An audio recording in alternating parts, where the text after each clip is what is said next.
Hello all. आज हम लोग स्टार्ट करने जा रहे हैं फंडामेंटल थ्योरम फॉर ग्रेडियंट। ये क्या होता है? सबसे पहले फंडामेंटल थ्योरम ऑफ कैलकुलस में जो हम लोग पढ़ते हैं तो वहाँ पे पढ़ते हैं कि जो आपके पास कोई भी फंक्शन है और उसको आप इंटीग्रेट करना चाहें, let's say D F by D x है, इसको इंटीग्रेट करना चाहते हो तो ये केवल और केवल इंड पॉइंट पे डिपेंड करेगा। इसी तरीके से फंडामेंटल थ्योरम में हमने पढ़ा था कि आपके पास हर डिफरेंशिएशन के करस्पॉन्डिंग मतलब ग्रेडियंट डाइवर्जेंस कर्व के करस्पॉन्डिंग आपके पास क्या होगा, एक फंडामेंटल थ्योरम होगा। अब हम लोग पढ़ने वाले हैं फंडामेंटल थ्योरम फॉर ग्रेडियंट। तो ये क्या होता है, कोई स्केलर फंक्शन t है, इसका ग्रेडियंट निकालो और फिर उसका लाइन इंटीग्रल निकालो, तो उसका जो मान आएगा वो आएगा T B minus T A के बराबर। ठीक है, जहाँ पे a क्या है, लोअर लिमिट, और b क्या है, अपर लिमिट।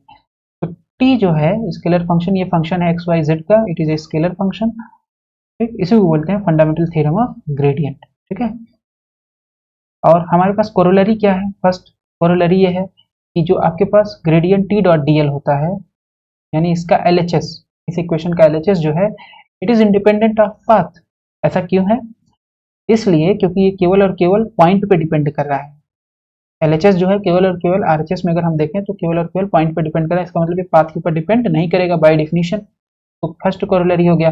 सेकंड कोरोलरी क्या है? सेकंड कोरोलरी ये है कि अगर आप इसका क्लोज्ड लाइन इंटीग्रल निकालें, ग्रेडियंट का क्लोज्ड लाइन इंटीग्रल अगर आप निकालेंगे तो वो जीरो आएगा, इज इक्वल टू जीरो। क्यों? क्योंकि अगर हम इसको सॉल्व करना चाहें तो gradient T dot D L, तो क्लोज्ड का मतलब हो गया कि अपर लिमिट भी सेम होगी, लोअर लिमिट भी सेम होगी, राइट, लोअर लिमिट भी सेम होगी, अपर लिमिट भी सेम होगी, तो gradient T dot D L हो गया। यहाँ से इसका मान कितना आ जाएगा? यहाँ से इसका मान है फंडामेंटल थ्योरम ऑफ ग्रेडियंट से, इसका मान हो जाएगा T B minus T A. तो अब ये आपका टी ए हो जाएगा और लोअर लिमिट भी टी ए है, तो इसका मतलब ये दोनों सेम है, तो प्लस माइनस ये जीरो हो जाएगा। ये कोरोलरी टू हो गया। अब हम लोग देखने जा रहे हैं एक example fundamental theorem of gradient का। तो हमारे पास है क्वेश्चन क्या है, let T is equal to X Y square and A 0 0 0 and B 2 1 0, check the fundamental theorem for gradient. ठीक है, तो इसके लिए हमें क्या करना है, इसके लिए हमें फंडामेंटल थ्योरम फॉर ग्रेडियंट को चेक करना है। तो कैसे करेंगे? सबसे पहले यहाँ पे अगर हम आए तो हमारे पास क्या है फंडामेंटल थ्योरम के लिए, एलएचएस में हमारे पास है ये, आरएचएस में हमारे पास ये। तो सबसे पहले हमें क्या निकालना पड़ेगा? सबसे पहले हमें ग्रेडियंट निकालना पड़ेगा। ग्रेडियंट निकालने के बाद फिर हमें उसको लाइन इंटीग्रल निकालना है। तो लाइन इंटीग्रल के लिए हमारे पास जो इसका इस क्वेश्चन में जो फिगर दिया है वो हमारे पास है ये। ठीक है, ये जो व्हाइट कलर से दिख रहा है, तो इसमें दो पाथ है। एक पाथ है आपका ये वाला पाथ, ठीक है, तो ए टू बी जाएगा, ए का है 0 0, बी का पॉइंट है 2 1। ठीक है, तो ये जाने के लिए तो पहला पाथ आपके पास है वो है है? ये पाथ है, राइट, ए टू बी जाने के लिए। दूसरा पाथ कौन सा? दूसरा पाथ है आपके पास ए टू बी जाने के लिए ये। तो हम लोग सबसे पहले क्या करेंगे, ग्रेडियंट टी का लाइन इंटीग्रल निकालेंगे इस पाथ के लॉन्ग, जिसको हम लोग बोलेंगे, ठीक है, आई फर्स्ट प्लस आई सेकंड। और फिर हम लोग निकालेंगे ग्रेडियंट टी का line integral along this path, जिसको हम लोग बोलेंगे आई थर्ड। ठीक, और उसमें देखेंगे कि ग्रेडियंट टी का जो है लाइन इंटीग्रल इस पाथ के लॉन्ग ए टू बी जाने के लिए, चाहे तो आप ये पाथ यूज करो चाहे तो ये पाथ यूज करो, वो आपका पाथ के ऊपर डिपेंड नहीं करेगा, वो सेम आएगा। ठीक है, फिर उसके बाद हम लोग प्रूव कर देंगे कि जो ग्रेडियंट आ रहा है उसका लाइन, सॉरी, जो ग्रेडियंट का लाइन इंटीग्रल आ रहा है वो केवल और केवल एंड पॉइंट के बराबर होगा, मतलब RHS of the fundamental theorem of gradient के बराबर होगा। चलो सॉल्व करते हैं। सबसे पहले हमें ग्रेडियंट चाहिए, तो ग्रेडियंट के लिए अगर कोई स्केलर फंक्शन है t, तो उसका ग्रेडियंट कैसे डिफाइन होता है, X cap del T by del X plus Y cap del T by del Y plus Z cap del T by del Z. ये ग्रेडियंट डिफाइन होता है किसी स्केलर फंक्शन t का। तो इसका मतलब ये एक वेक्टर क्वांटिटी है, राइट, यहाँ आरएचएस से देख के पता ही चल रहा है हमें। अब ग्रेडियंट t एक्स कैप हो गया, यहाँ से जितना एक्स कैप था एक्स कैप, तो del by del X, T की जगह कितना दिया है, टी की जगह दिया है एक्स वाई स्क्वायर, सब्सटीट्यूट कर दिए, plus Y cap del by del Y, फिर टी की जगह रख देंगे X Y square, plus Z cap del by del Z, फिर टी की जगह रख देंगे एक्स वाई स्क्वायर।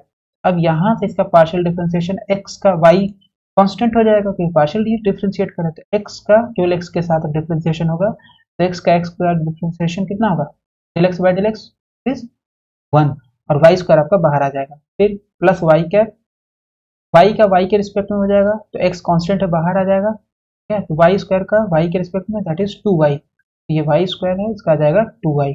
फिर यहाँ पे z का, सॉरी, एक्स वाई स्क्वायर का z के एक्स वाई स्क्वायर का जेड के रिस्पेक्ट में आ जाएगा 0, तो यहाँ जाएगा 0। ये हम लिख लेंगे इसको Y square X cap, Y square X cap, फिर यहाँ आ गया 2x वाई वाई कैप, तो 2 वाई वाई कैप। तो ग्रेडियंट हमारे पास आ गया। अब हम पाथ चूज करेंगे, तो पाथ हम कौन सा चूज करेंगे? लेट से हमारे पास पहला पाथ है ये, मतलब केवल यहाँ से यहाँ तक, फिर दूसरे, क्योंकि पाथ फर्स्ट में हमारा दो पाथ होगा, ये वाला प्लस ये वाला, ठीक है। तो अब हम लोग पहले पाथ ये चूज किए हैं, तो इसके लिए हमारे पास जो समीकरण होगा वो क्या हो जाएगा? y is equal to 0, right. तो dl कितना हो जाएगा? समीकरण हमें मिल गया, इक्वेशन मिल गया लाइन का, तो y इज इक्वल टू 0 है, तो समीकरण क्या, dl कितना होता है? इनफिनिटेसिमल डिस्प्लेसमेंट वेक्टर होता है x cap dx plus y cap dy और plus z cap dz।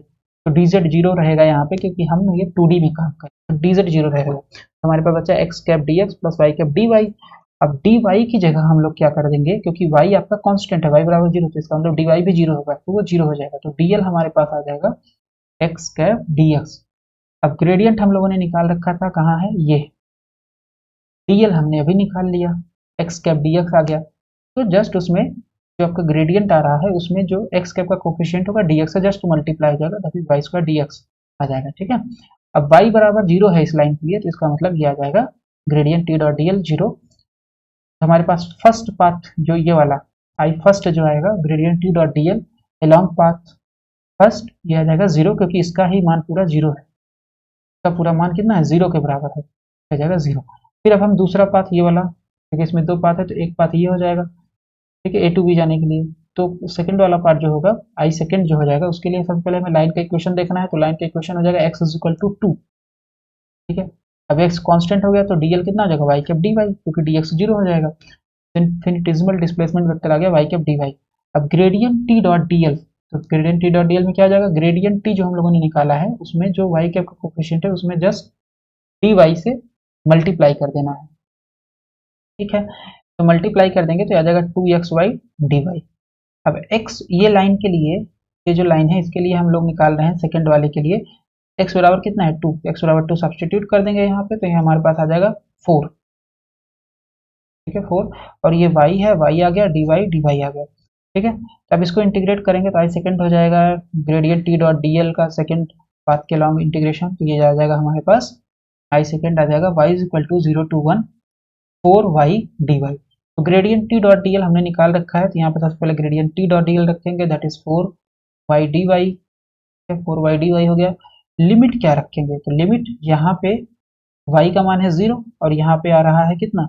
y का मान हो जा रहा है 1, तो 0 से लेकर के 1 तक वेरी कर रहा है, तो y का हो जाएगा 0 टू 1, तो 4y dy, y dy, तो 4 तो पहले कांस्टेंट है, बाहर आ जाएगा, और y का इंटीग्रेशन करोगे तो y स्क्वायर अपॉन 2 आएगा, ठीक है।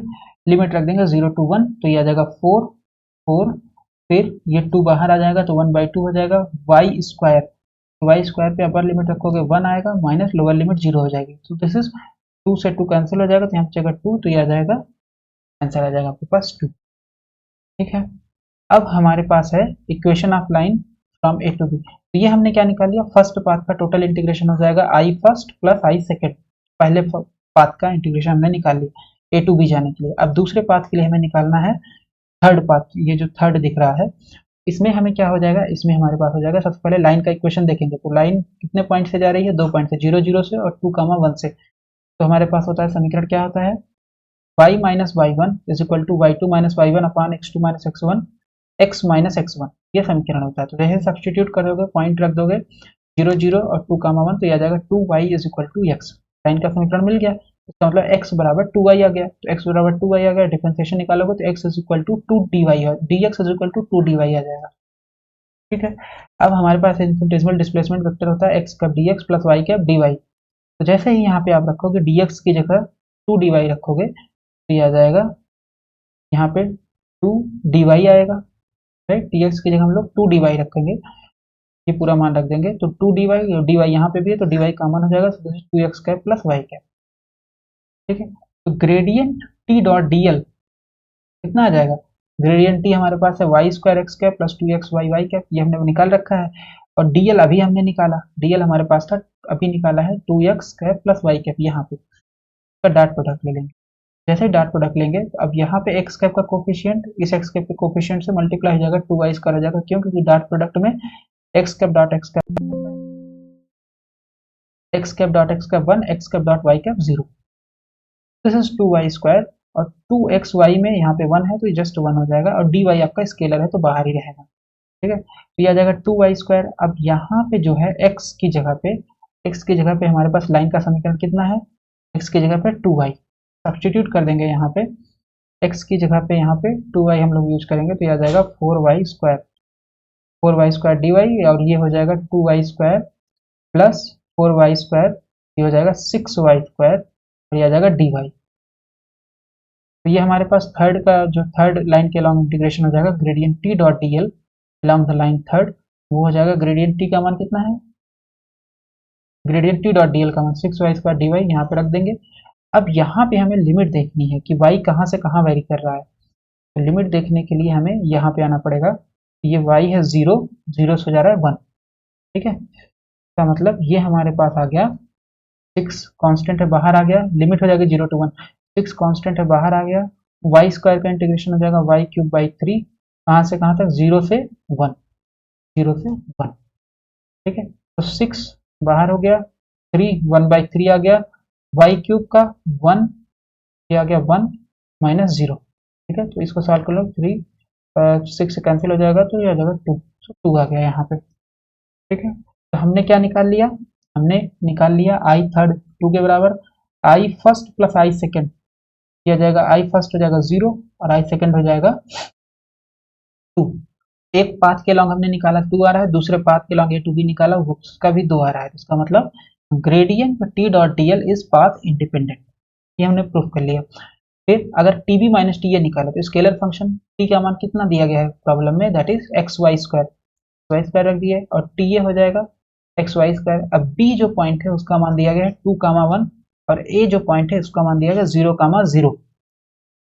XY², तो यहाँ पे x की जगह 2 रखेंगे और y की जगह 1 रखेंगे, तो हो जाएगा 2 × 1।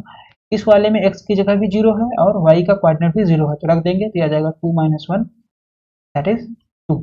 T B minus T a बराबर आ गया आई थर्ड, ठीक है, और i first plus I second. This verifies the fundamental theorem of gradient, जो कि है gradient T dot D L is equal to t B minus T A.